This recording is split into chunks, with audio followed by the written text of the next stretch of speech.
O Senhor esteja convosco. Ele está no meio de nós. Proclamação do Evangelho de Jesus Cristo, segundo Mateus. Glória a vós, Senhor. Naquele tempo, Jesus passou no meio de uma plantação num dia de sábado. Seus discípulos tinham fome e começaram a apanhar espigas para comer. Vendo isso, os fariseus disseram-lhe: Olha, os teus discípulos estão fazendo o que não é permitido fazer no dia de sábado. Jesus respondeu-lhes: Nunca lestes o que fez Davi quando ele e seus companheiros sentiram fome? Como entrou na casa de Deus e todos comeram os pães da oferenda, que nem a ele nem a seus companheiros era permitido comer, mas unicamente aos sacerdotes? Ou nunca leste na lei que em dia de sábado no templo os sacerdotes violam o sábado sem contrair culpa alguma? Ora, eu vos digo, aqui está quem é maior do que o templo. Se tivesses compreendido o que significa, quero a misericórdia e não o sacrifício, não terias condenado os inocentes. De fato, o Filho do Homem é Senhor do sábado. Palavra da salvação. Glória a vós, Senhor. Aleluia, aleluia, aleluia. Aleluia, aleluia, aleluia, aleluia, aleluia.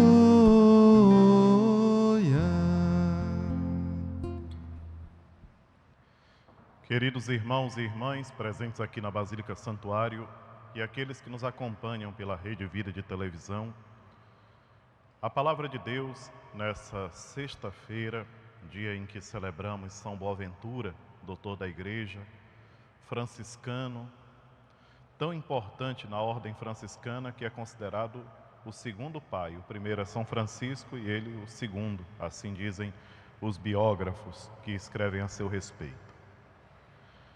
Mas, ao invés de centrar nossa atenção em um ser humano, eu convido vocês nesse momento a olharem para Jesus Cristo.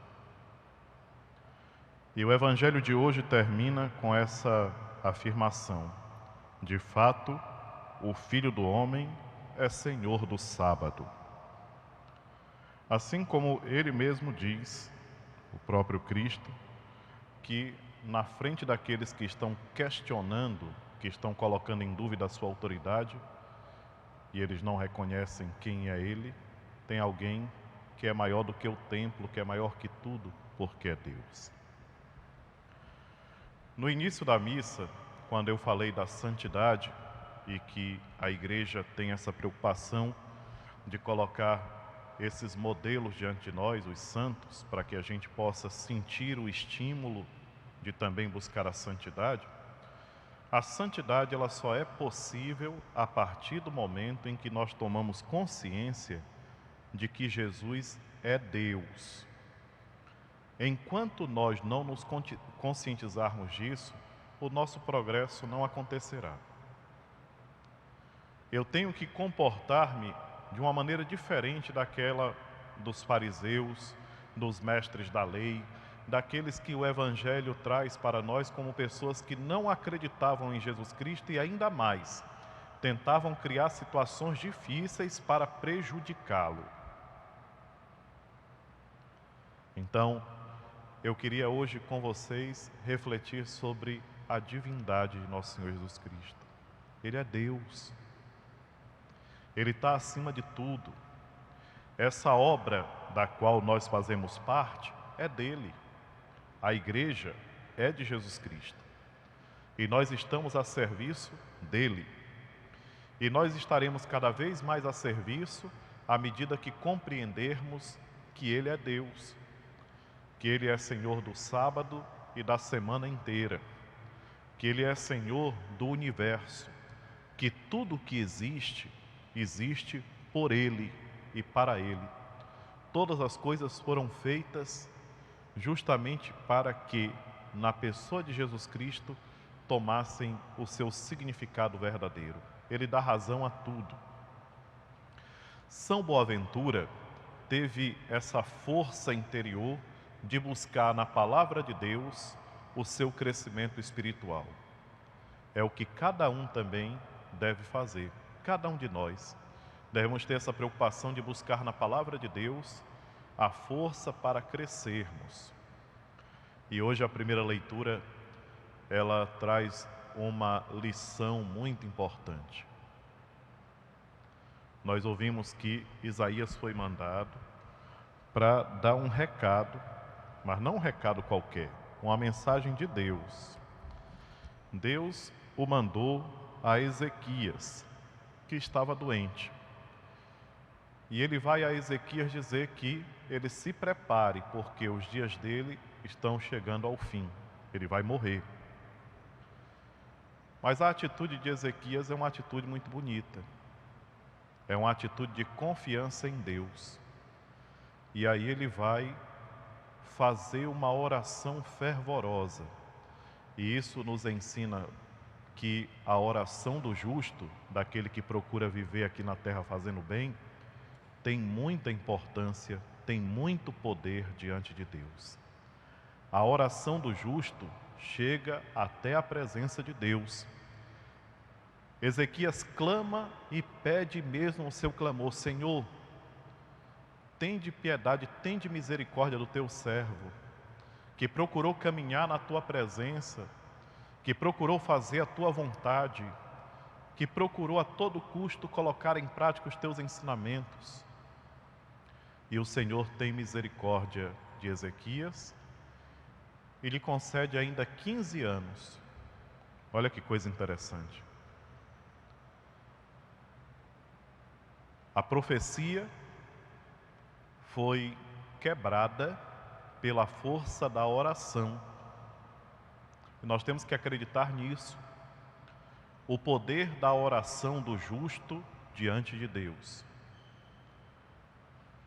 Quem se esforça para viver nessa terra fazendo bem, tem um canal aberto para conversar com Deus e pedir a Ele as graças que precisa. Mas tem uma coisa muito importante que nós temos que ter: a humildade. Se vocês observarem a oração de Ezequias, é uma oração permeada de humildade, porque ele não está exigindo de Deus, ele está pedindo. Ele não está jogando na cara de Deus que ele fez isso, aquilo e aquilo outro. Não, ele não está jogando na cara de Deus. Ele está dizendo para Deus que quem está pedindo é esse homem miserável, pequeno, mas que procurou fazer a vontade dele. E Ezequias não está querendo, num ato de vaidade, dizer: eu que fiz isso, fiz aquilo. Não. Tem uma profunda humildade na oração desse homem. E é um ensinamento para nós. Quando nós formos pedir as nossas graças, peçamos com humildade.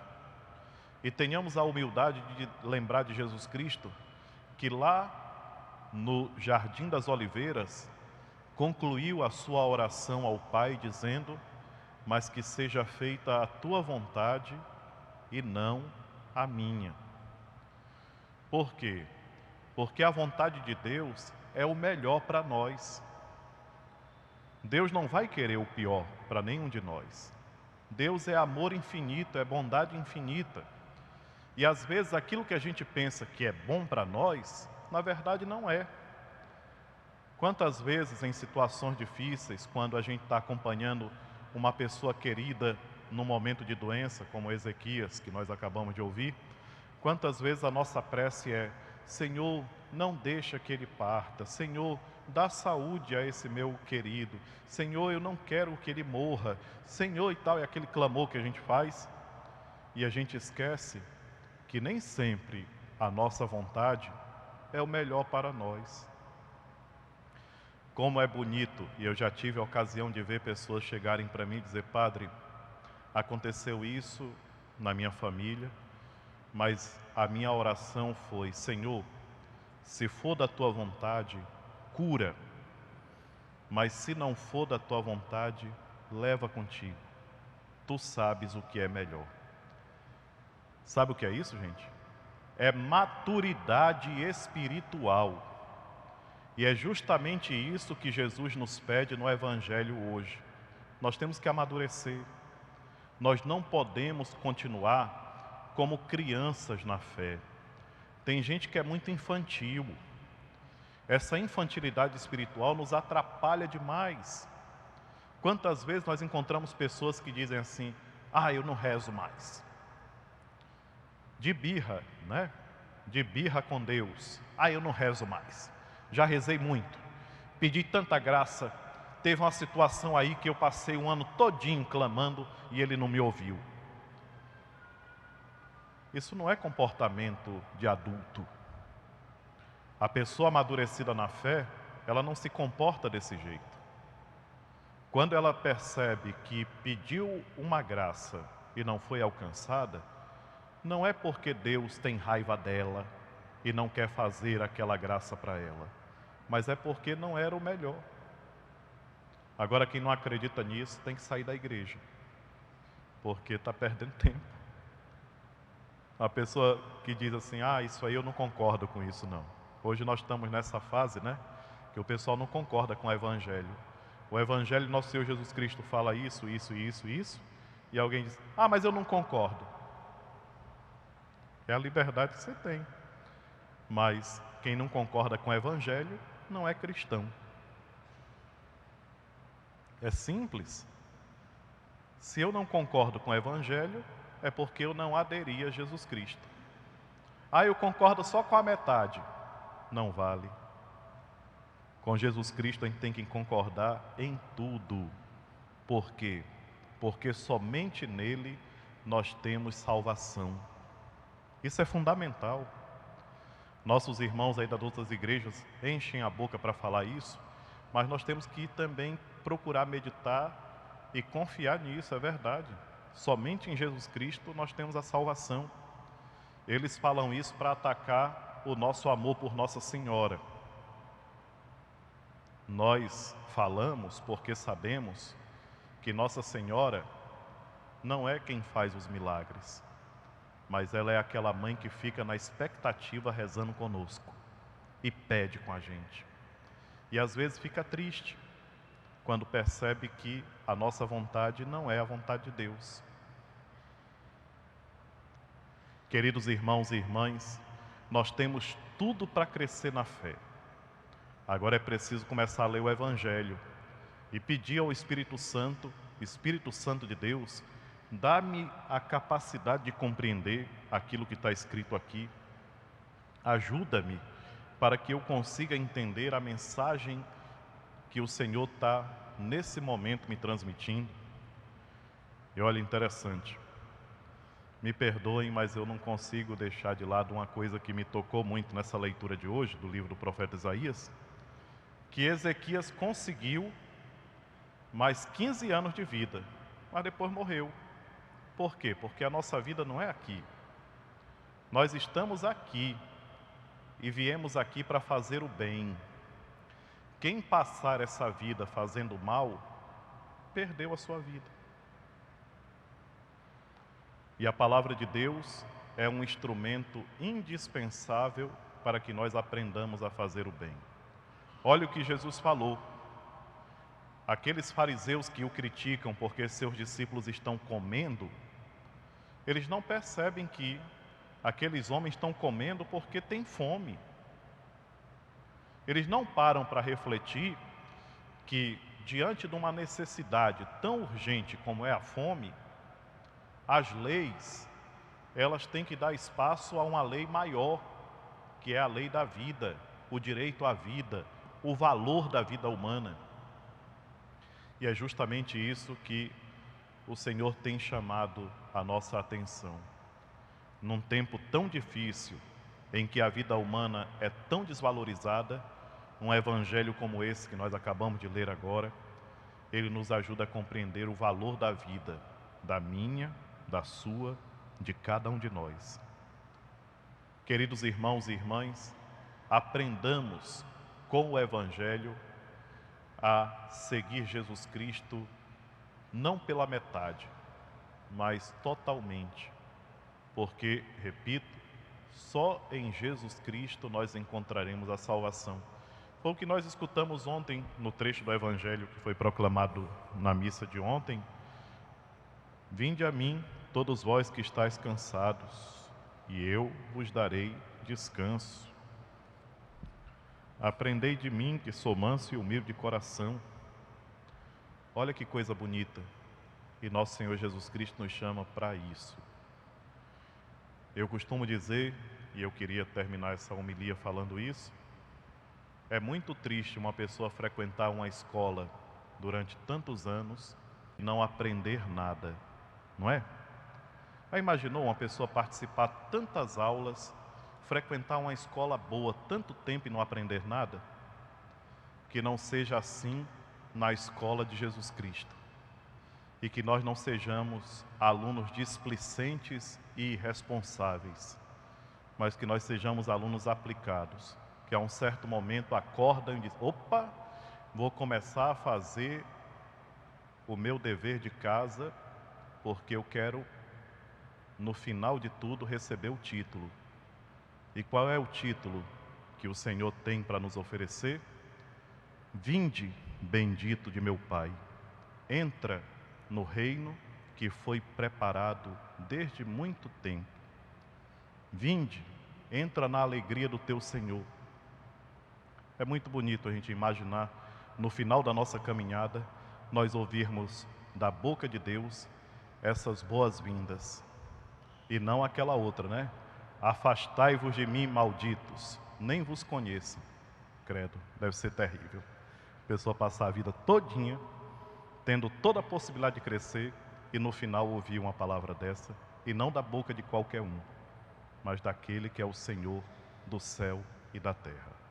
Seja louvado nosso Senhor Jesus Cristo. Para sempre seja louvado.